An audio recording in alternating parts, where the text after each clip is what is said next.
अपनी रज़ाई में से तो निकलना पड़ेगा। संडे स्टोरी छोटी सी कहानी लेके आ रहा हूँ। इसे सुनने के बाद में कोई आदमी ऐसा नहीं है इस ज़िंदगी में कि वो ना पा पाए जो उसे चाहिए। तो कहानी है एक बाबा जी की, एक साधु की। साधु अपने शिष्य के साथ में अपने आश्रम से एक दूसरे शहर जा रहे थे। तो चलते चलते थक गए। थक के उन्होंने कहा चलो विश्राम कर लेते हैं। कोई जगह ही नहीं मिली। एक बंजर ज़मीन, बहुत बड़ी बंजर ज़मीन के बीच में एक छोटा सा मकान था। वहाँ गए, खटखटाया। मकान के मालिक ने दरवाज़ा खोला। बड़ा पायस सा आदमी था। साधु के चरण छुए। बोले बताइए, सेवा बताइए। बोला कुछ नहीं, बस सोचता हूँ रात को कोई जगह मिल जाए तो सो जाऊँ, और कुछ भोजन मिल जाए तो बहुत ही अच्छा हो जाए।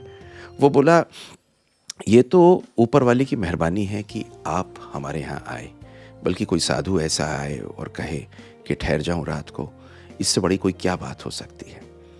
तो घर पे ठहराया, घर पे ठहरा के भोजन कराया।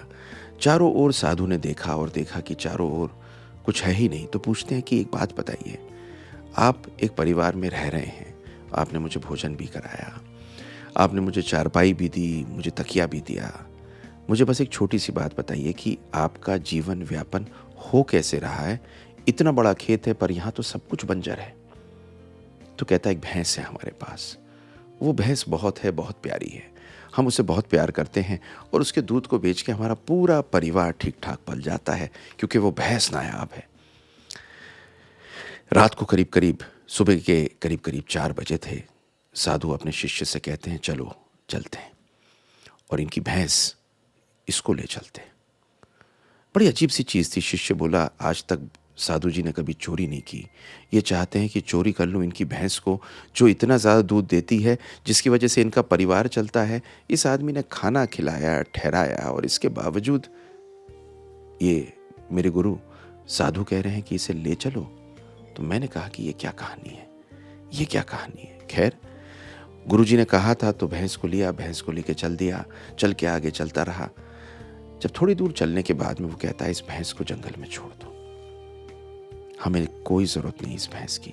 तो कहता है अजीब सी चीज़ है, लेके भी आए, चोरी हमने सोचा कि चोरी भी नहीं की, भैंस को छोड़ दिया। खैर, चले जाते हैं। शिष्य गुरु जी के पैर चरण छूता है। 2-3 साल बाद चला जाता है।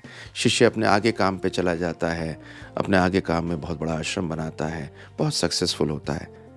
तो कहता है और एक दिन सोचता है कि क्यों ना वहाँ वापस जाऊँ और देखूं उस आदमी के क्या हाल है जिस आदमी की भैंस चोरी की थी। कितना गलत काम किया था, मैं कभी ना करता, पर साधु जी की वजह से कर लिया।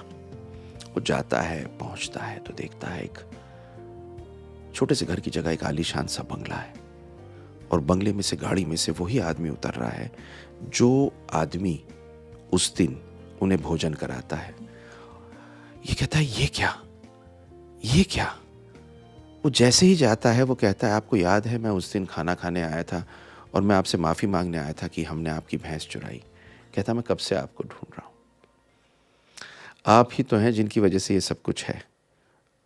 क्योंकि जब आपने भैंस चुराई, चुराने के बाद में कुछ टाइम तक तो हमारे घर में खाना ही नहीं था। हमने आपको बहुत कोसा, पर फिर हमने देखा हमारे चारों ओर इतनी बड़ी ज़मीन है हमारी, और इसमें हमने कुछ नहीं कर रखा। फिर हमने इस ज़मीन में मेहनत की, दिन रात मेहनत की, इसे उपजाऊ बनाया, इसमें बगीचे लगाए, इसमें सबसे बड़ी पैदावार की, और आज आपको पता है मैं आमों का सबसे बड़ा व्यापारी हूँ इस पूरे के पूरे क्षेत्र का। कहता है गुरुजी जहाँ भी हो मैं मिलना चाहता हूँ, और अच्छा हुआ आप मिल लिए। वो भैंस ना चोरी हुई होती तो आज मैं वो नहीं होता जो आज हूँ।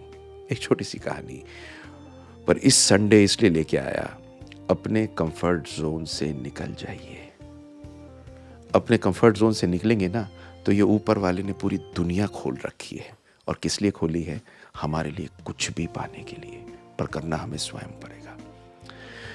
इस कहानी से एक चीज़ हम सबको समझनी है, लाइक शेयर सब्सक्राइब तो आप ज़रूर करेंगे, क्योंकि मुझे मालूम है ये कहानी शेयर करके अगर किसी का फ़ायदा हो तो हमारी फुलफिलमेंट होती है। पर ज़रूरी बात यह है, इस दुनिया में लेज़ीनेस से, आलस्य से, कंफर्ट जोन से निकल के जब आप बाहर निकलोगे तभी बात बनेगी। एक मेरे प्रोफेसर थे, वो सवेरे 8 बजे से लेके रात को 8 बजे तक भी जब हम काम करते थे तो हमें देख के एक ही बात कहते थे, और कहते थे अपनी सुस्ती से जिस दिन तुम बाहर निकल गए उस दिन तुम कमाल के सर्जन बनोगे। ये कहानी सिर्फ सर्जरी की नहीं है, ये कहानी हर चीज़ की है। Thank you very much. देखिए मेरी अगली स्टोरी और इसे लाइक शेयर सब्सक्राइब कर दीजिए, और आपका संडे ही नहीं, आपका पूरा हफ्ता और पूरी ज़िंदगी कमाल की बीते।